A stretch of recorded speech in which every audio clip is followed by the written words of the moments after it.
The 22nd of November, 1963, Dallas, Texas. A motorcade moves through cheering crowds. Within minutes, the President of the United States would be dead, and the world would never be the same. Welcome back to Brush and Blood, where I paint Warhammer miniatures while telling stories of crime, conspiracy, and history. Quick disclaimer before we dive in, this video is for entertainment purposes only. Some of the facts, stories, or lore may not be 100% accurate, and that's okay. The goal here isn't to be a perfect Warhammer encyclopedia, it's just to share some fun stories, cool bits of history, and have something entertaining to listen to while I paint. So sit back, relax, and enjoy the ride. Today, I'm painting a Space Marine captain, a leader who inspires absolute loyalty. And we're talking about the death of a real-world leader whose loss shocked the globe, John F. Kennedy. Space Marine Captain Lore, symbol of leadership. In Warhammer, a captain doesn't just command troops, he represents stability, vision, and courage. Marines rallied to him, even in the darkest battles. In the same way, Kennedy wasn't just a politician. To many Americans, he was a symbol of youth, hope, and progress. That's why his death hit so hard. It wasn't just the loss of a man, it was the loss of what he represented. America in the 1962nd. The early 1962nd were tense. The Cold War, civil rights struggles, the looming war in Vietnam. Kennedy was young, charismatic, and promised a new frontier. But he was also controversial enemies in politics, enemies abroad. By November 1963, he was on a tour of Texas, aiming to unite Democrats for the next election. Dallas would be a crucial stop and his final one. That morning, Kennedy and First Lady Jackie arrived in Dallas. They rode in an open-top limousine through Dealey Plaza, waving to huge crowds. The weather was sunny, the mood cheerful. At 12:30 p.m., as the motorcade passed the Texas School Book Depository, gunfire rang out. Kennedy was struck twice, once in the back and fatally in the head. Governor John Connally, seated in front, was also hit but survived. Panic erupted. Jackie Kennedy was seen climbing onto the car, trying to reach for pieces of her husband's shattered skull. Secret Service agents rushed forward as the car sped to Parkland Hospital. At 1 p.m., doctors pronounced Kennedy dead. The world stopped. America's captain had fallen. Lee Harvey Oswald and arrest. Within hours, police arrested a suspect, Lee Harvey Oswald, a 24-year-old former Marine who had defected briefly to the Soviet Union. He was found in a nearby theater, carrying a pistol. The rifle traced to him matched the shots. Officials declared him the assassin, but the story wouldn't end there. Conspiracy theories and questions. Here's where history turns into mystery. Many believe Oswald didn't act alone. Witnesses reported hearing shots from the grassy knoll, not the book depository. Ballistics evidence has been debated for decades. The magic bullet theory that one bullet caused multiple wounds in both Kennedy and Connally has become a symbol of doubt. And just 2 days later, Oswald himself was shot and killed on live television by nightclub owner Jack Ruby. A suspect silenced before trial only fueled suspicions. Was it a lone gunman? A CIA plot? The mafia? Soviet retaliation? Or something darker? Like a Space Marine captain facing unseen enemies, Kennedy's death left questions that may never be answered. The legacy of JFK. Kennedy's assassination changed America. It deepened mistrust of government, sparked endless conspiracy theories, and marked the end of the early 1962nd optimism. Just like a company of Marines left leaderless, the U.S. faced uncertainty, unsure who to trust or what future lay ahead. Now let's talk about the Space Marine captain. What is a Space Marine captain? Real history parallel. Generals and knightly commanders. Space Marine captains echo the knights and generals of history. Think of Alexander the Great, who led from the front, his presence inspiring troops to feats they would never attempt alone. Or the knightly orders of the Middle Ages, where commanders bore relics into battle and were symbols of faith as much as strategy. Even in modern times, great leaders in war often embody this same duality, strategist and symbol, scholar and warrior. The captain's role in Warhammer reflects humanity's timeless need for leaders who do more than issue orders. They inspire belief. A Space Marine captain commands one of a chapter's 10 companies, often 100 battle brothers. They are the link between the chapter master and the rank-and-file Marines. Each captain is chosen not just for strength, but for centuries of proven loyalty, wisdom, and tactical brilliance. To their brothers, they are living legends, often leading from the front, their presence said to turn the tide of war. Here are quick lore stories of a few captains in Warhammer: Cato, Sicarius, Ultramarines. During the Damnos incident, when Necrons awoke beneath the ice world of Damnos, Captain Sicarius led the second company of the Ultramarines in a desperate defense.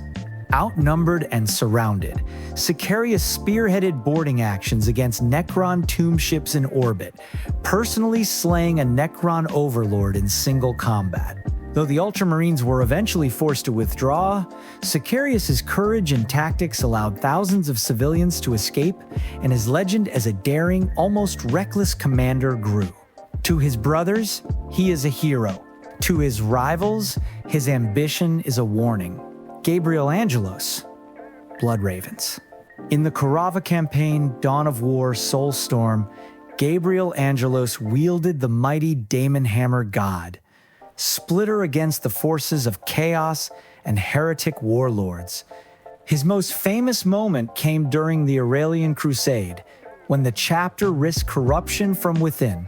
Angelos stood firm, purging traitors and refusing to compromise, even as whispers spread that his chapter was cursed by secrecy.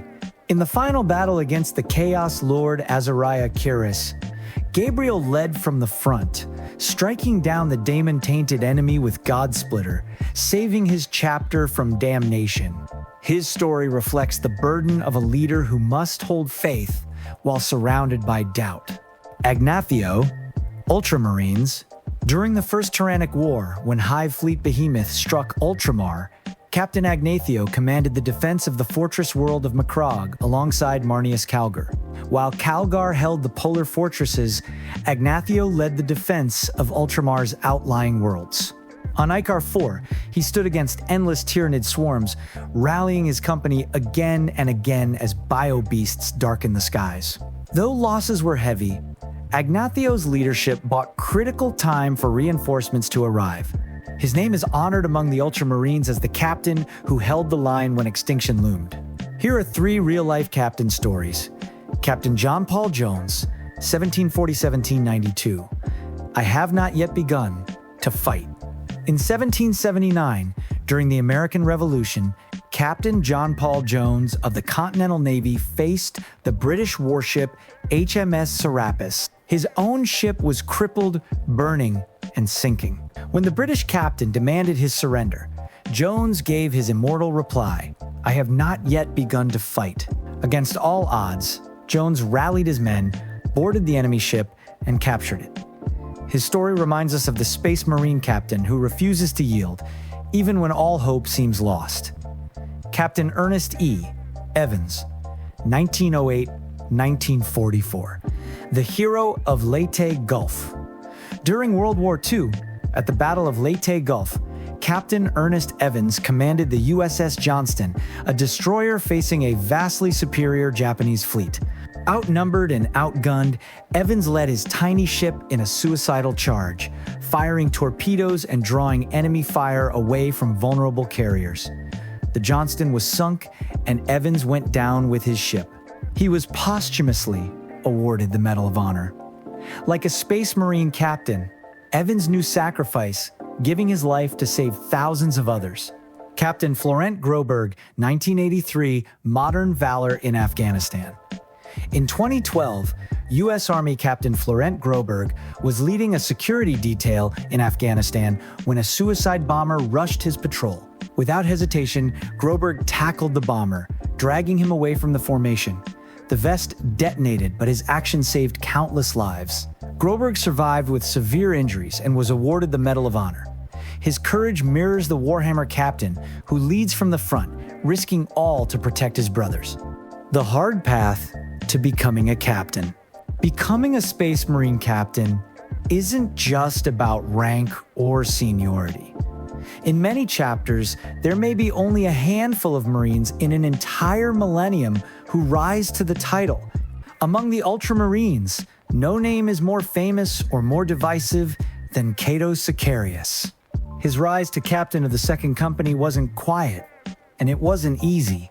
Sicarius began his career as a line officer, already known for bold tactics. During the battle for Black Reach, he led lightning-fast assaults against Orc warbands, striking with such speed that entire mobs were destroyed before they even realized the Astartes were upon them. But his true test came during a void war against the Tau. Sicarius boarded an enemy battleship with only a handful of veterans, cutting his way to the bridge.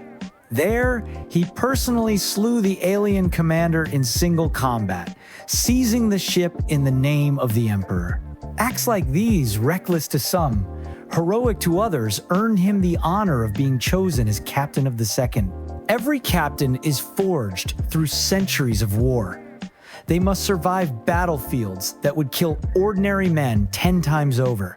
They duel Xeno's warlords, crush heretical uprisings, and prove themselves not only as warriors, but as tacticians and leaders.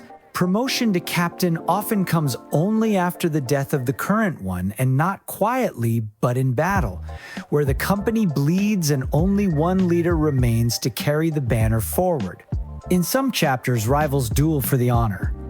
In others, the Codex Astartes dictates that the most seasoned veteran, decorated with countless honors, will rise. But always, the process is brutal. A Space Marine captain is not chosen lightly. He is stared into the abyss and returned. He carries the scars of hundreds of campaigns, not just on his armor, but in his soul. That's why Marines follow their captains without hesitation. They know he has walked the same fire they walk and come out tempered like steel. But his ambition has always been a double-edged sword. Some whisper that Sicarius dreams not only of leading the Second Company, but of one day succeeding Marneus Calgar himself as chapter master. It's a reminder of the captain's path. To rise to the rank, you must prove yourself in fire and blood. But to stay there, you must balance brilliance with humility or risk being undone by your own ambition. Here's our finished Space Marine captain, more than a warrior. He is the heart of his company, a living banner of honor and sacrifice. In a galaxy of endless war, captains remind us that leadership is not about shouting orders from the rear, but about standing in the fire with their brothers, guiding by example, even when the odds are impossible. On. In the next episode of Brush and Blood, we'll turn our attention from the leaders of men to one of the heaviest armored war machines in the Space Marine arsenal, the Repulsor Executioner, a tank bristling with firepower, built to crush the enemies of the Imperium beneath treads of steel. Don't forget to like, subscribe, and ring the bell so you don't miss that episode, and drop a comment below telling me who's your favorite Space Marine captain, real or fictional.